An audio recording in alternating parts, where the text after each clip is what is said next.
বন্ধুরা, আমি এই যে ডিমটাকে রান্না করব। তো ৫টা ডিম আমি সিদ্ধ করে নিচ্ছি। সিদ্ধ করে এখন সুন্দর করে আমি এটাকে ছিলে নিচ্ছি। ছিলে আমি এখন রান্নাটা করব। তো বন্ধুরা দেখেন কত সুন্দর করে রান্নাটা করব। ডাল, ভাত আর হচ্ছে ডিমের তরকারি। আলু দিয়ে ডিমের তরকারি করব। তো বন্ধুরা দেখেন আপনাদের ভিডিওটা খুব ভালো লাগবে। তো এই যে বন্ধুরা আমি পেঁয়াজটাও কেটে নিচ্ছি। কেটে নিয়ে আমি রান্নাটা বসাবো। তো এক সাইডে আমার ভাত হচ্ছে আর আমি এদিকে পেঁয়াজ, আলু সবকিছু আমি তৈরি করে নিচ্ছি। তৈরি করে আমি বসায় দেব। তো বন্ধুরা ভিডিওটা যদি ভালো লাগে অবশ্যই একটা কমেন্ট করবেন আপনারা। আর লাইক দেবেন, সাবস্ক্রাইবও করবেন। তো এই যে বন্ধুরা আমার পেঁয়াজটা কাটা হয়ে যাচ্ছে। পেঁয়াজটা আমি কেটে মানে ছিলে নিচ্ছি। ছিলে আমি ছোট, ছোট করে কেটে নেব। কেটে নিয়ে আমি রান্নাটা করব। তো বন্ধুরা এই যে আমি আস্তে, আস্তে করে ছোট, ছোট করে পেঁয়াজটা কেটে নিচ্ছি। আপনারা ভিডিওটা যদি ভালো লাগে অবশ্যই একটা কমেন্ট করবেন। এই যে বন্ধুরা আমি পেঁয়াজটা কেটে নিচ্ছি। কেটে নিয়ে আমি রান্নাটা করে নিচ্ছি। তো আমার রান্না এই যে কড়াই বসাই দিচ্ছি আর একদিকে আমার ভাত হচ্ছে। আর এই যে দিয়ে দিচ্ছি তেল আর জিরা। দিয়ে আমি এখন এতে দিয়ে দেবো হচ্ছে হলদি। হলদি দিয়ে আমি ডিমটাকে ভেজে নেবো বন্ধুরা। ডিমটা খুব সুন্দর কালারটাও আসবে আর ভাজাটাও ভালো হবে। এর মধ্যে একটু লবণও দেবো, দিয়ে আমি ডিমটাকে ভেজে নেব। ভেজে নিয়ে আমি রান্নাটা করব। তো এই যে বন্ধুরা ডিমটা যখন আপনারা ভাজবেন তখন একটুখানি ফুটো ফুটো করে দেবেন, তা নাহলে গায়ে ছিটে আসতে পারে ডিম ভাজার টাইমে, তার জন্যই বলা হচ্ছে বন্ধুরা।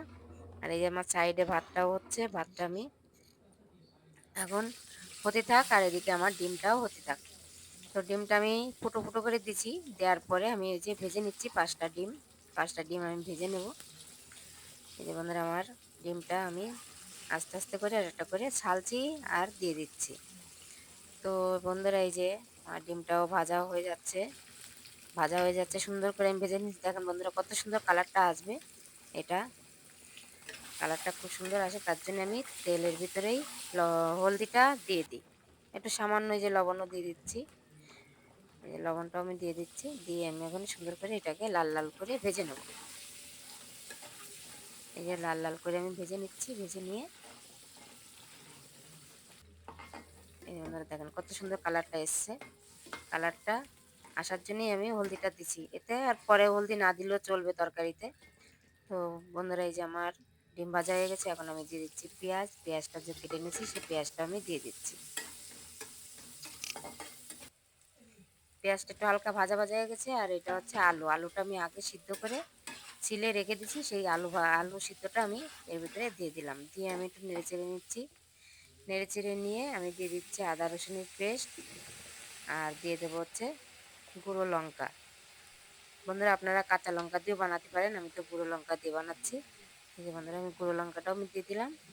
দিয়ে আর একটু সামান্য আমি তেলটা দিয়ে দিচ্ছি। দিয়ে আমি রান্নাটা করে নিচ্ছি। আমি সুন্দর করে এই যে আলুটাকে কষিয়ে নেব। কষায় আমি দিয়ে দেবো জল। তো আমাদের আলুটা সুন্দর করে কষানো হয়ে যাচ্ছে। আর জল দেওয়ার আগে আমি ডিম 5টা দিয়ে দিলাম। বন্ধুরা রান্নাটা খুব সুন্দর হয়, এরকম করে আপনারা রান্না করে খেয়ে দেখবেন। এই যে বন্ধুরা আমি দিয়ে দিচ্ছি জল। জলটা আমি দিয়ে আমি একটু নেড়ে চেড়ে ফুটে উঠবে। ফুটে ওঠার পরে আমি দিয়ে দেবো এর ভিতরে ধনেপাতা।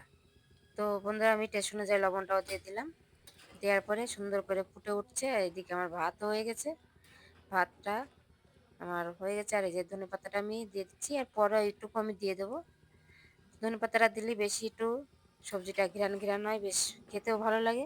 তার জন্য বন্ধুরা আমি একটু বেশিরভাগ ধনেপাতা সবজিতে দিই। এই যে আমার সাইডে ভাতটা হয়ে গেছে। এই যে বন্ধুরা দেখেন আমাদের ভাতটা হয়ে গেছে। আজকের হচ্ছে ভাত, ডাল আর হচ্ছে ডিম আলুর তরকারি। এই বন্ধুরা আমাদের ভাতটা হয়ে গেছে। ডিমের তরকারিটা কিছুক্ষণের মধ্যে হয়ে যাবে। এই যে বন্ধুরা দেখেন ডিমের তরকারিটা সুন্দর করে ফুটে উঠেছে। এবার আমি আর একটু ধনেপাতা এর ভিতরে দিয়ে আমি নামিয়ে নেব। এই যে বন্ধুরা আমাদের রান্নাটা হয়ে গেছে। ভিডিওটা যদি ভালো লাগে একটা কমেন্ট করবেন, অবশ্যই একটা কমেন্ট করবেন। অনেক অনেক ধন্যবাদ।